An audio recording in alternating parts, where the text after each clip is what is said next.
Okay, very good. Then let me switch to K. So welcome back everyone. Coming back to Biomech Colloquium. I have the great pleasure of introducing Professor George Karniadakis as today's Biomech Colloquium speaker. He got his PhD at MIT, and then he joined to Princeton University as assistant professor. And then he became an associate professor at the Brown University. And currently, he is Charles Pitch Robinson and John Palmer Barstow Professor of Applied Mathematics and Engineering at Brown University. And he has received so many awards, including SIAM CSE ACM Prize and ODEM Medal. And importantly, he is very well known for his high impact work. So for instance, his current citation is more than 60,000. So he's previously he mainly focusing on fluid dynamics, but recently he make a breakthrough how to use the machine learning for scientific computing of the PDE. So that will be related with today's talk. So he will talk about biophysics-informed neural networks of BINNS. The name is very attractive. So please join me in welcoming today's speaker. Thank you very much, Dr. Kim. Thank you all friends, good friends, for your nice words. So what I wanted to talk about here is how the modern tools could complement existing tools.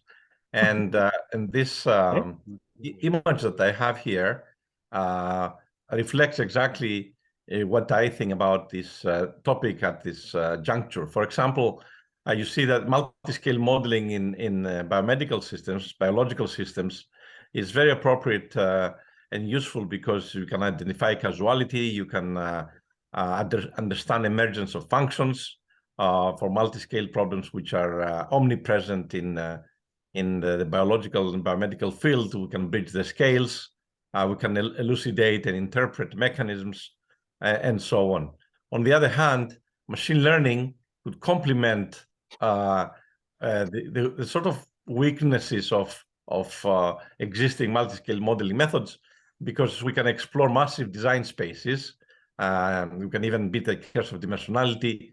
We can quantify uncertainties. We can create surrogate models which could use to understand the system. We can even manage ill-posed problems, as I'll show some in the examples that I have from different pathologies. So this you can think of this as machine learning meets multi-scale modeling, and this was a topic of a workshop that I participated in at the National Institute of Health a few years ago. And then we wrote this thesis paper in Nature Digital Medicine, about 12 authors who organized this workshop and the speakers. So if you want to find more about this, you could, but as I said, it's more like thesis, more like philosophical. So my own work is motivated by this very simple picture that we have published before in various forms, and that is in many fields in science and engineering, you have mathematical equations or you have no equations at all.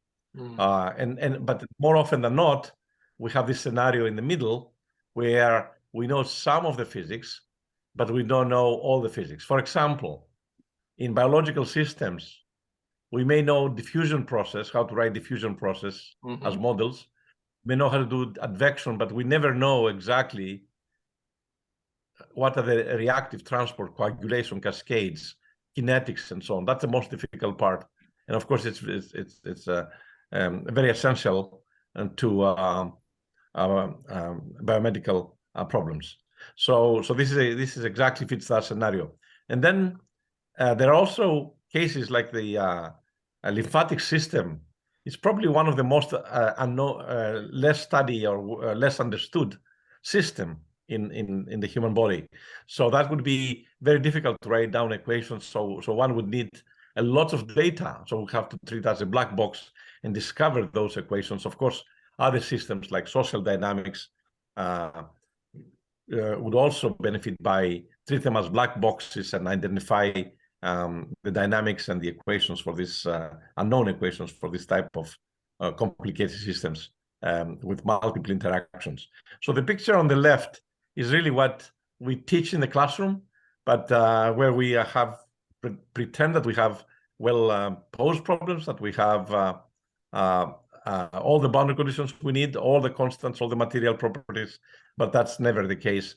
So we'll be looking mostly at this middle scenario, as I said. So let me start with this example where we ask the question, when do brain aneurysms rupture? That's a very fundamental question that the neurosurgeons would ask. And of course, we could do, and we have done that 12 years ago, a massive computation where we computed all big three arteries in 3D and time in the brain, in the circle of Willis. And then we zoom in one of the, in this dilation here, the aneurysm, where we did atomistic type simulations to see how platelets deposit, how a thrombus is formed, and how rupture happens at the end. It was a very ambitious project at the time. We were finalists of in the supercomputing conference in 2011. That's the year when the Japanese came up with the a new #1 machine in the world. So they beat us. The sophistication of this was... Oh, yes. So, okay. Yeah, I muted them. Yeah. Okay. Okay. Thank you. So the question is, would this be useful to the people, the clinicians who actually work on this field? And because the medical doctor, what the medical doctor sees is a picture like that. It's a black and white picture. This could be an artery, and this is a dilation. That's the aneurysm, and that basically comes from injecting a contrasting agent, a dye, into the carotid and going into the critical places like this dilation in the intracranial artery. So clearly, there's not much information here, but the neurosurgeon has to operate on that basis. So here I pose the following question: could we use math? Could we set up inverse problems to find out? Could we mathematize this so that we can find out where a rupture, just from this information, from this video, can we make it quantitative information to inform the clinicians when do they have to operate? Currently, they're looking at the flow circulations, they're looking at the size of the aneurysm, 5 millimeters, 10 millimeters, and then at some point, very subjectively, they try to intervene. So that's kind of the background picture, if you like. I want to talk about BINNS for those of you who have not seen this simple method. It's a very, very simple method. And I want to describe it now with this sketch. So a neural network, of course, is a very simple construct. It's a universal approximator of functions. So if you have a function u of x and t, then you have this will be the input looking from left to the right. You have these hidden layers. Sigma here will be the activation functions. And if you have enough measurements for supervised learning to pair x and t at the location, space, and time with the value of u, then simply you can construct a least square, a mismatch of the target minus the predictions of the neural network. You can iterate that many times, and then you can find basically the connections of this neural network, which basically represent weights and biases. Okay, so that the symbol of the concept of neural network is very simple. Has been around since Rosenblatt in the late 50s, who demonstrated this at Cornell. And then, of course, AI and neural networks went through different phases. At times where there was hype, like currently, or times there was a AI winter.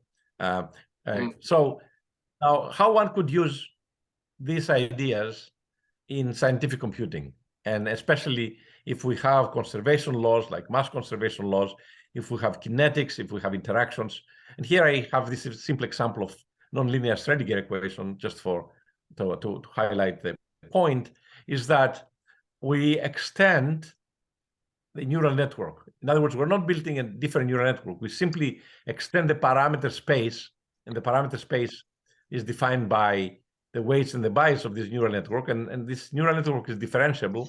Therefore, I can obtain derivatives of this U field so that I can construct the equation, and therefore I can construct the residual, which I'm trying to minimize, as you can see here.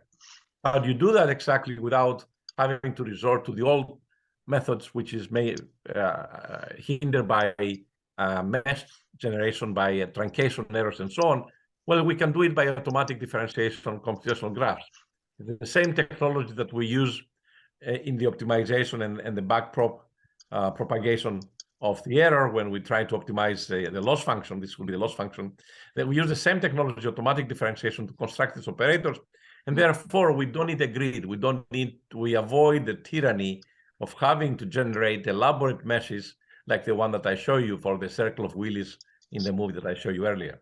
So now, if we don't have enough data, we can generate data. That's why it's called informed, because the physics, which is this minimization of the residual to zero, or as close as possible to zero, will generate points in the space xt for this particular case. So then we take a linear combination of one of the losses and add it to the other loss with some weights, and then basically we're done.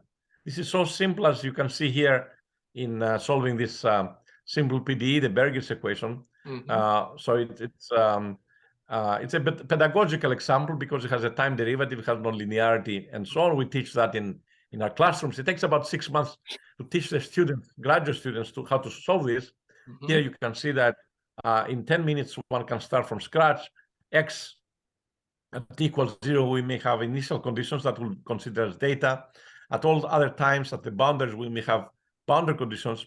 But here also, I pretend that I have big gaps in my boundary conditions. Okay. This is something that we cannot deal with standard solvers. However, here you will see that we can deal with gaps in the data, even in crucial places like the boundary conditions. So all these points in black are represented by a term, which is this here term. If you can see my cursor on the bottom left, this is basically the mismatch, the standard least square mismatch. Of course, you can use different norms to minimize. Now, the interesting part is how you generate more data.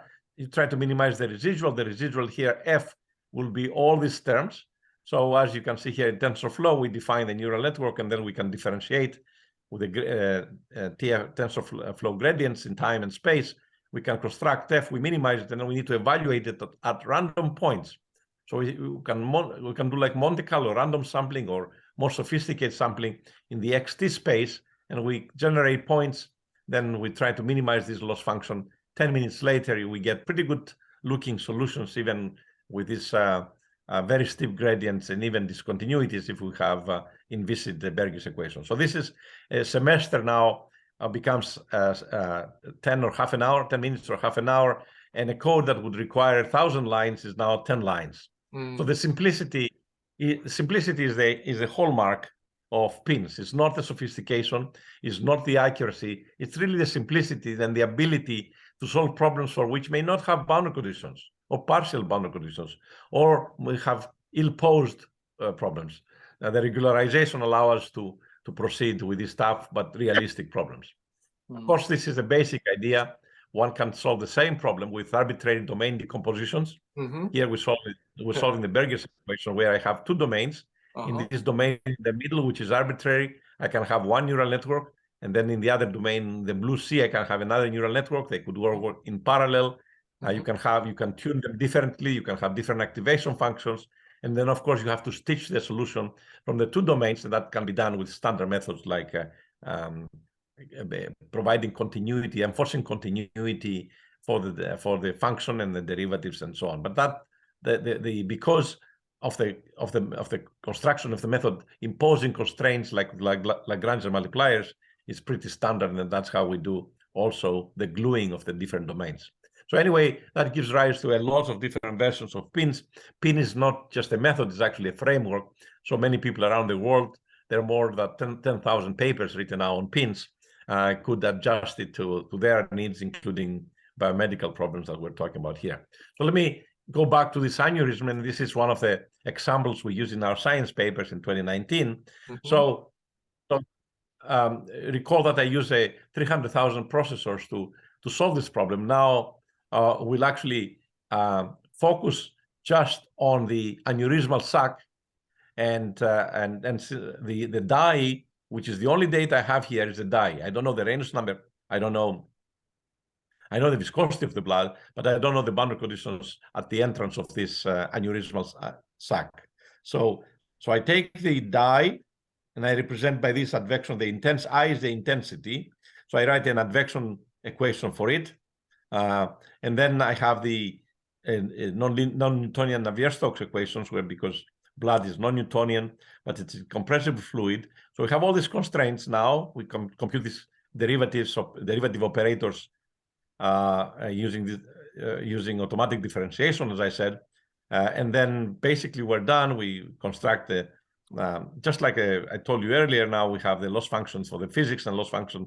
The only data I have here, as I said, is this data, and because it's the same network, whatever information I have here will be passed to the unknown quantities, the state variables, namely the pressure and the velocity.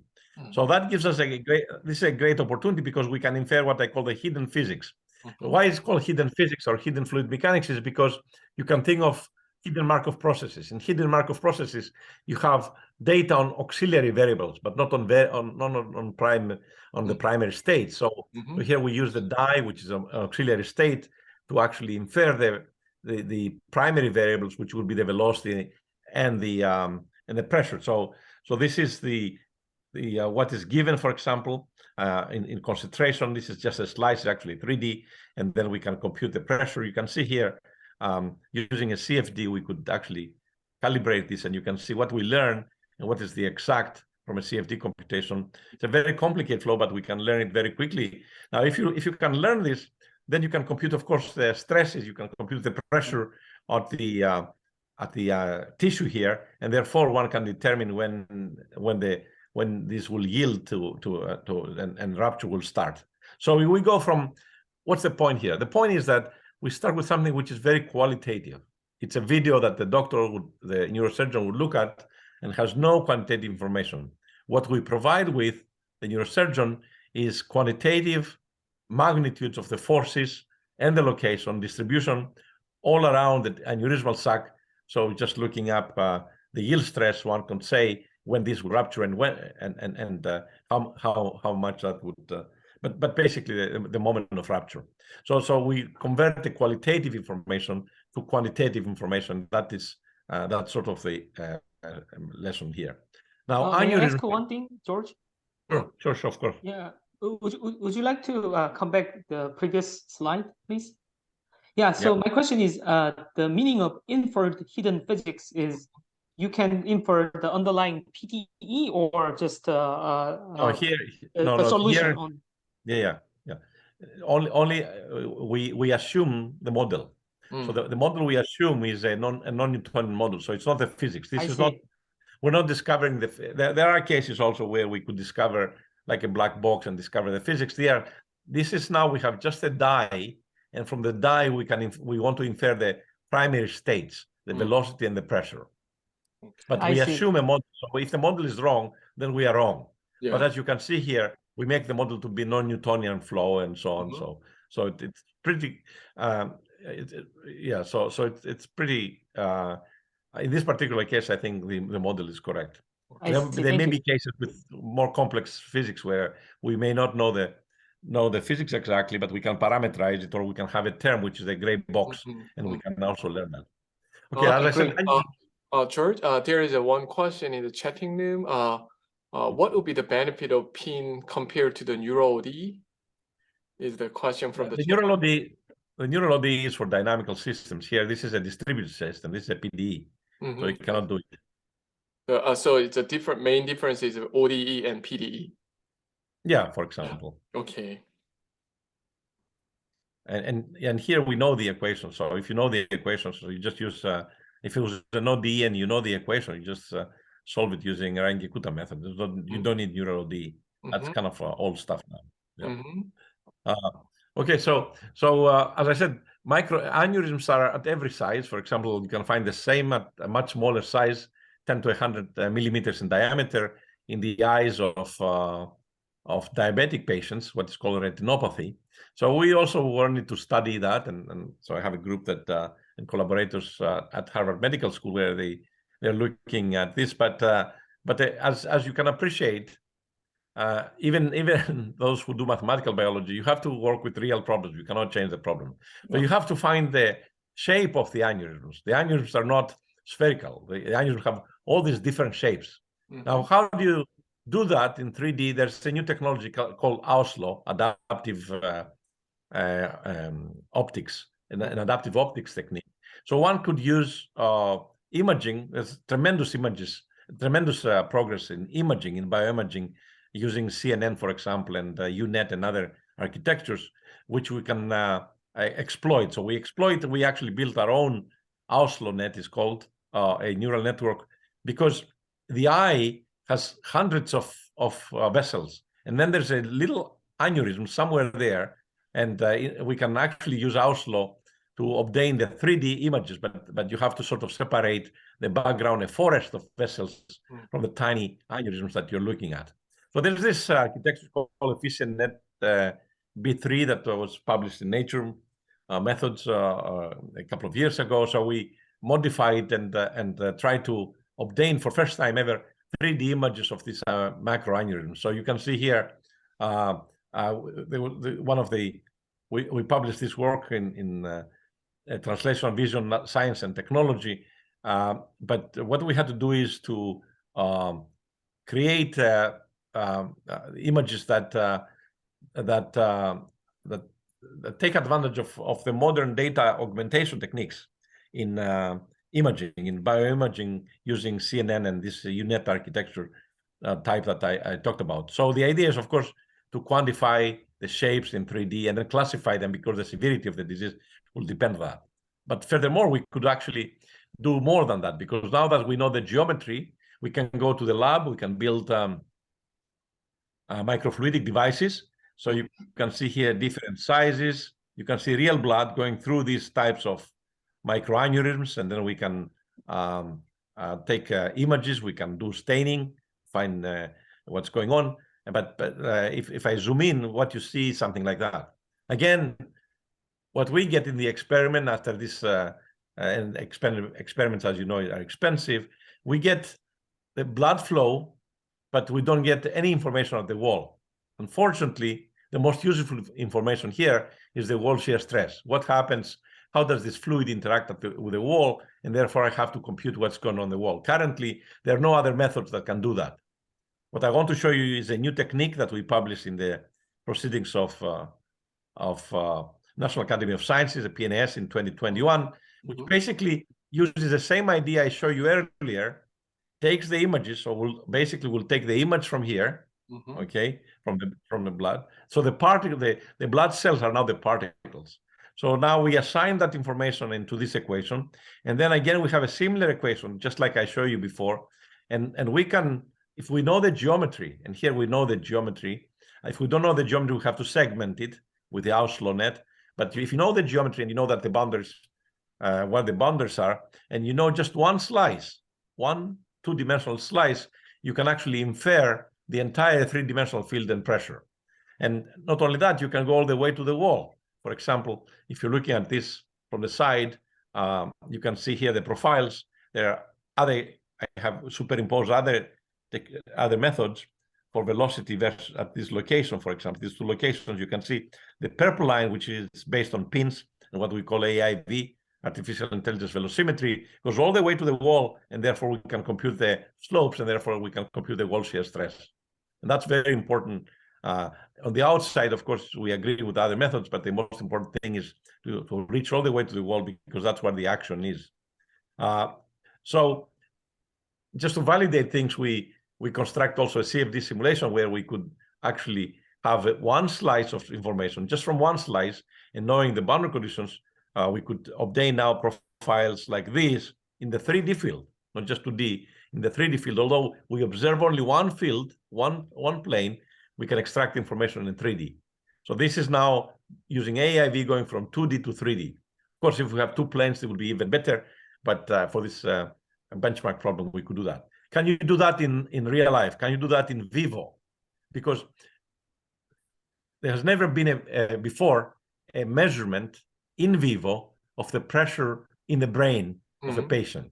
Okay. Okay. So I will show you these new results. This is a paper. It was just published. A paper with some neuroscientists from University of Rochester. It's our new project supported by the National Institute of Health.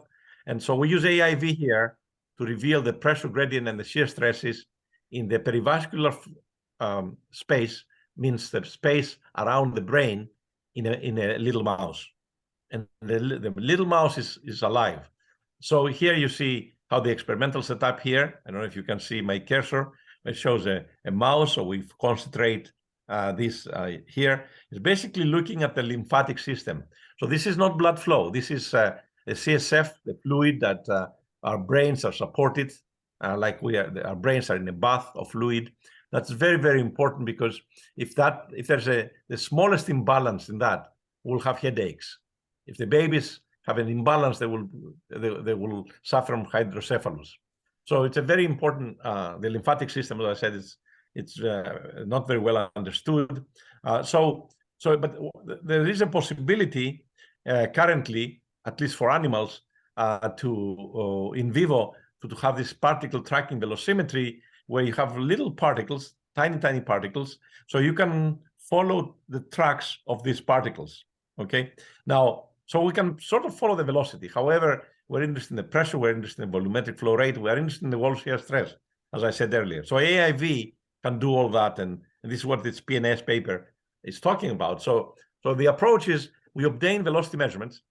First of all, you have to have a very accurate way of doing segmentation. So the technique that I show you about the aneurysms can also be applied here to find the 3D segments, the domains that you can see the domains, unlike the arteries, the domains, the perivascular space is basically the space where it fills in wherever the vessels are not. So it's a very complicated 3D object that you have to segment.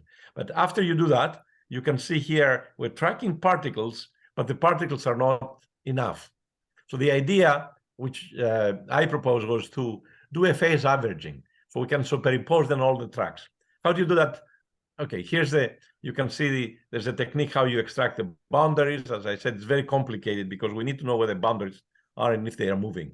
But anyway, let's say we do that. Then the question is, if you only observe, this is the raw data that you have, can you extract 3D fields? And the answer is no. So what we did is, what I suggest we do, we take one cardiac cycle from the ECG, and then we gate it, and we have, let's say, 50 phases, 50 periods. Then we can superimpose all this by appropriately having the beginning and the end of the cardiac cycle. So then instead of this, our data augmented, and we actually have this picture. It gives you a pretty good idea of the velocity, but as I said, you don't have pressure, and you don't have enough information next to the boundaries. So by assuming a certain model for the fluid and Navier-Stokes equation, you can actually get 3D fields. In this particular case, we have not just one plane, but we have a couple of planes, but they were asynchronously measured at different times. But because of a phase average, we were able to synchronize them. And then we were able to get 3D fields, as you can see here, for the pressure and the stress, the wall shear stress on the surface of the perivascular space. And here you see also a pressure field, a cut through the 3D field that we obtain. Then you can ask questions, what's the volumetric flow rate? Something that has never been measured before, exactly here. And just as a sanity check, we see that the inlet and the outlet flow rate is the same, which means that we preserve the mass. You can compute the pressure. As I said, even a point measurement was never measured before in live mice. And here we have the entire pressure distribution at each segment that we have. So we provide a fundamental new tool to tackle the mechanics and the fluid mechanics and all the sensitive quantities, for example, wall shear stress at the perivascular space and also the streamlines at the wall. So this, as I said, this paper would just appear a week ago in PNAS. Okay, so by now you may have seen that I'm interested in diabetes. So the next few slides, I want to show you a sort of a holistic approach to tackling a pathology, that is diabetes type 2 here. So one could use biomechanistic models, bioinformatic models, but also bioimaging. So all three components could contribute, because diabetes is a very difficult disease to treat and to diagnose, and also to get quantified information, so that we can create a digital twin of diabetic patients, which are specific and for precision, what's called precision medicine. So first, I wanted to show you that biomechanistic models are very, very important. What you see here is virtual blood. It's methods that my group developed under the name of dissipative particle dynamics, which is basically coarse-grained molecular dynamics. Each one of these red blood cells is built out of thousands of particles. So we can do virtual rheology. We can compute the viscosity from this shearing test here. It's like a wet flow, not just for normal red blood cells, but also for diabetic type red blood cells. So here, for example, we plot the viscosity that we computed in silico for first time ever. This is another PNAS paper that we published, versus the shear rate. It's basically mimicking the real instrument, which is a goniometer. And you can see here the viscosity of diabetic red blood cell, which is slightly deformed. As you can see, these red blood cells of diabetic patients are sort of more round and twice as stiffer than the healthy cells. And that contributes to the viscosity being much higher. And of course, that has implication about the integrity of the vessels, the heart, the pump, how much flow rate it has to pump, and so on, because the resistance increases. Anyway, so what I'm saying is that machine learning alone would not do it. We still need to use methods that would work from the atomistic to the mesoscopic scale to the organ level.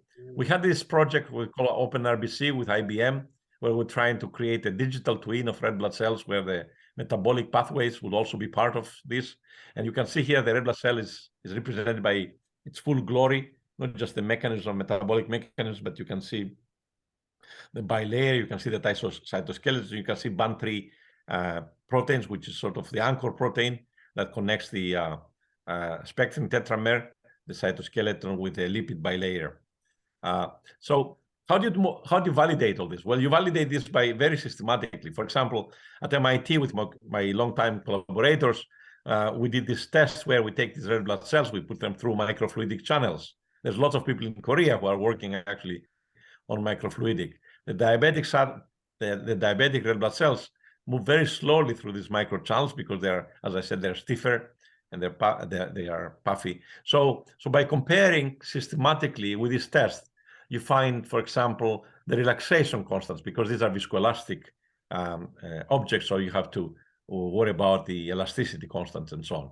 And then how about the real blood? This we're looking now in an array of obstacles that we're looking from the top, and this is diabetic blood on the right. The blood on the left is healthy, but from an obese patient. So what you see, you form these rouleau types.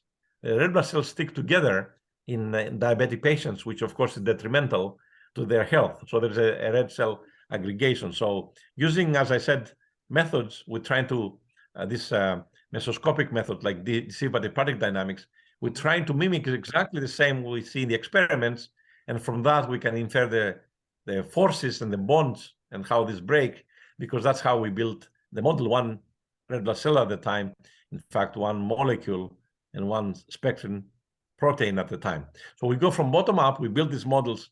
So that's the biomechanistic model that we need to do. We're not there yet to have machine learning that can do all that, and so these are expensive atomistic simulations.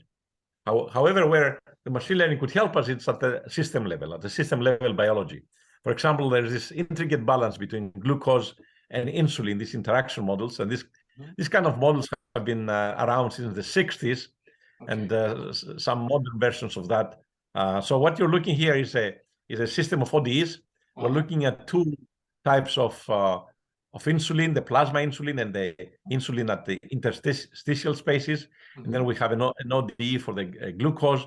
And then we have these hidden states, H1, H2, H3. I don't have all the details here. And then we also have the input for the meal. That is, we represent like that. So typically with today's wearable electronics, you can, in the glucose monitors, you can have this time series of data of glucose versus time for any patient.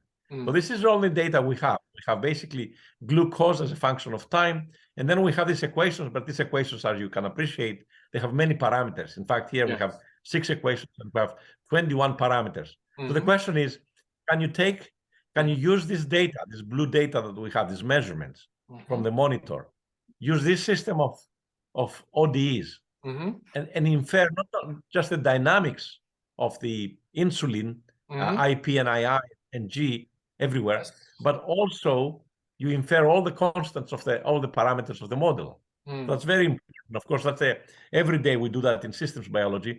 So here with BINNS, it's very easy to formulate it. In fact, you can see here the data loss. This will be where the glucose goes.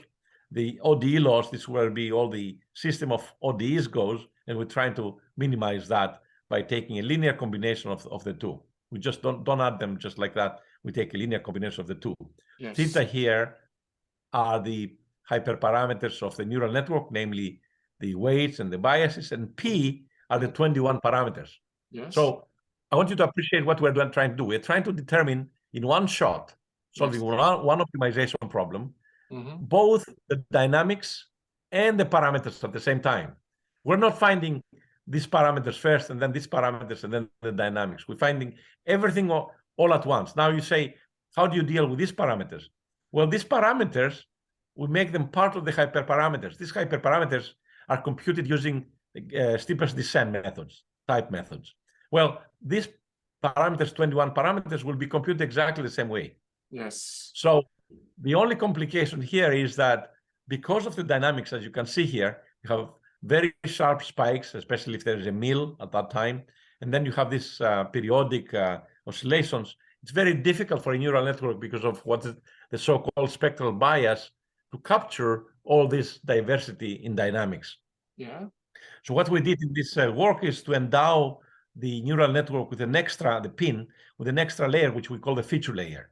In the paper we published in PLOS Computational Biology, we had many different examples. For example, we look at this, the insulin glucose case, but also we look at cell apoptosis, the death of cells, where we had 9 parameters.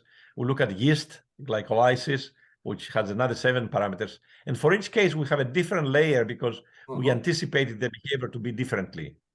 So for example, the cell apoptosis has e to the minus t because we know there will be a decay. And then the other ones have sort of sines and cosines at higher frequencies to deal with the multi-scale problem that is required. So anyway, just from this data that you see, the blue data, we can infer the insulin for the entire time duration, the IP and the II, and of course we can also compute for different times. We can compute the glucose, so we don't need to monitor it anymore.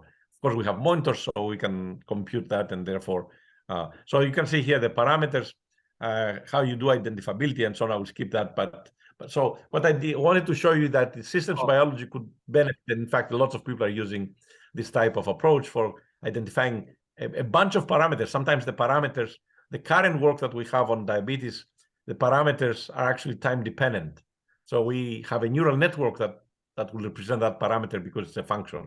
So the parameters don't have to be just constants as they are here, but we could be also functions, and pins could accommodate that. So you have a pin, and you have a bunch of other neural networks which will represent the parametric functions which you use in this LAMP type model. So I want to also to tell you that. So when you infer that 21 parameter, so there was no identifiability issue when you use the. There are some identifiability issues that we talked about that in the there are some identifiability issues. And did you use some of them are locally.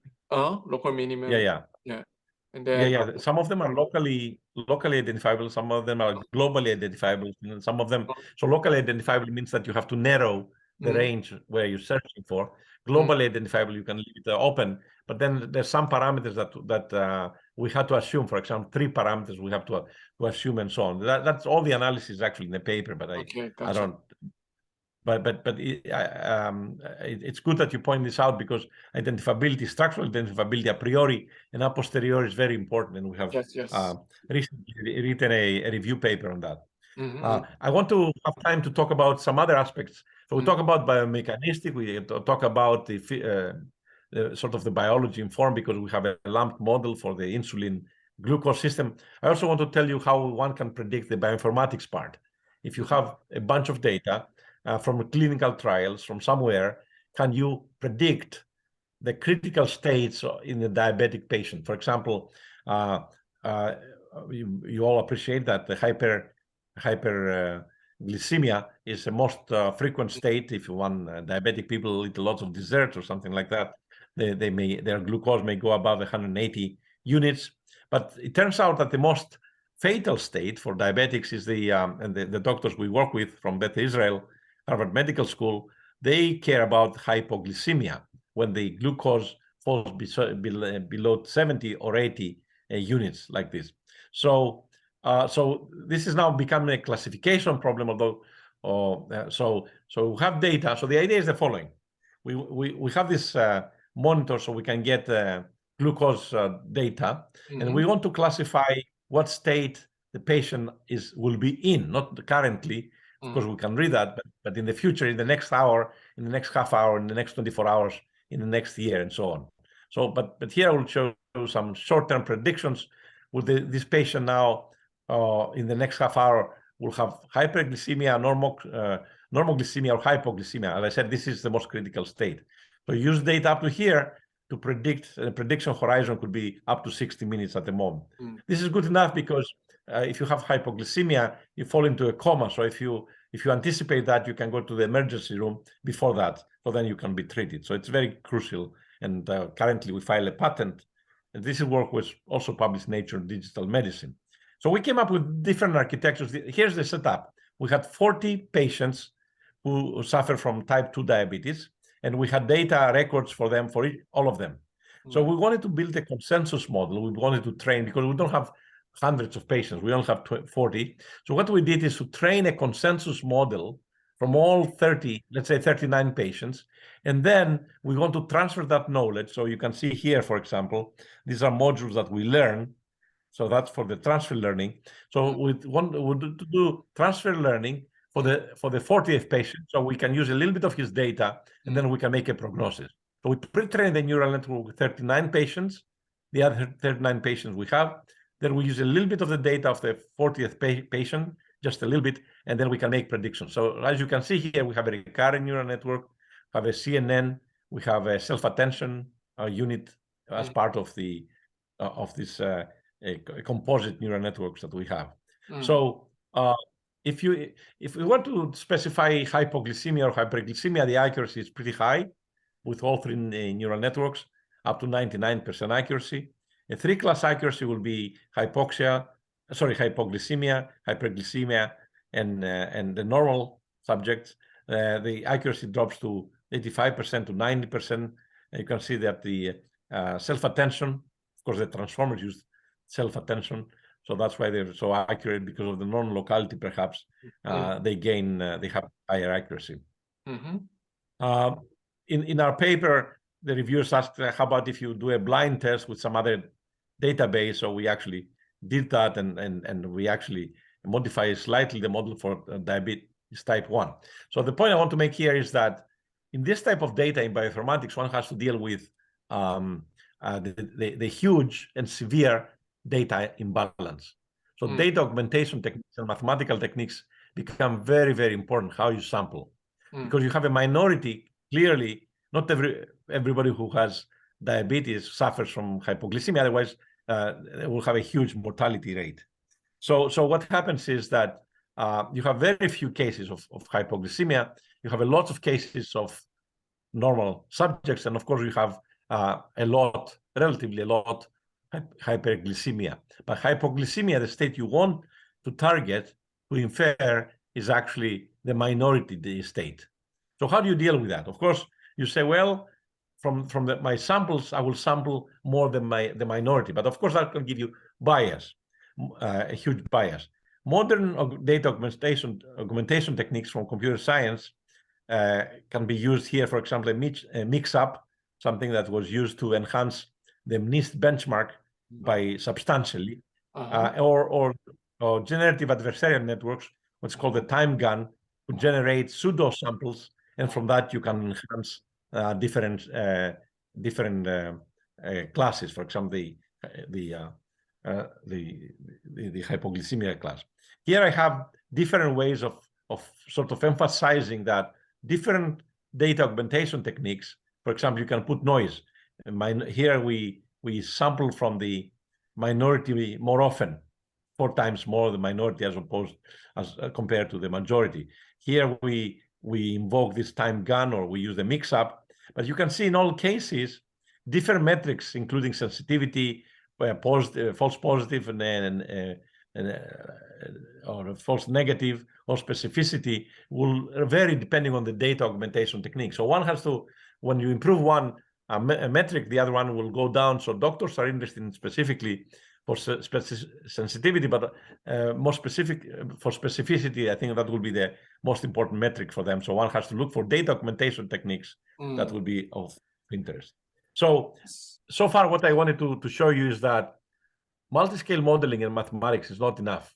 We need also imaging, and we need also bioinformatics models. So with this last slide, I want to emphasize that everybody's talking about digital twins in physical systems and digital twins in biomedical systems, biological systems now. That's probably for an organ level, not so much for a human level, but for diabetes in particular, our vision for diabetes is that one could use static data, the BMI, the weight, genomics, metabolomics, can use this biology-informed neural network that I presented together with other models, these Bergman-type models that I indicated, perhaps including uncertainty, so that this model should be stochastic. This type of digital twins of red blood cells that I mentioned, this open RBC project that we have with IBM, and then to do real-time prediction, and therefore to make recommendations for optimal diet, the optimal insulin frequency, building pumps. In fact, we're working with Medtronic and a big company in the United States that builds pumps, insulin pumps. So we also invoke reinforcement learning, how to control with offline techniques how to control these pumps, so continuously, and only when you need it, you have the right amount of insulin injected, and so on. So the point I want to make again is that building digital twins requires multiple efforts, multi-scale modeling, bioinformatics, biomechanistic modeling, and also bioimaging, because at the end you have to have realistic geometries, and for both at the organ level, but also at the human level. So anyway, I want to stop here. For those of you who are interested in pins, you may have seen an alphabet of pins. There's a zoo of pins, in fact, for PDEs, all sorts of different probabilistic methods, and so on. So I will stop here, and I'll be happy to take questions and have some discussion. Thank you very much. Hey, wow, thank you so much. So there were a bunch of actually questions in the chat room already. So maybe you can unmute yourself, and then you can ask the question to the speaker. So yeah, anyone can begin. Please do it. Can I start first? Yes, please.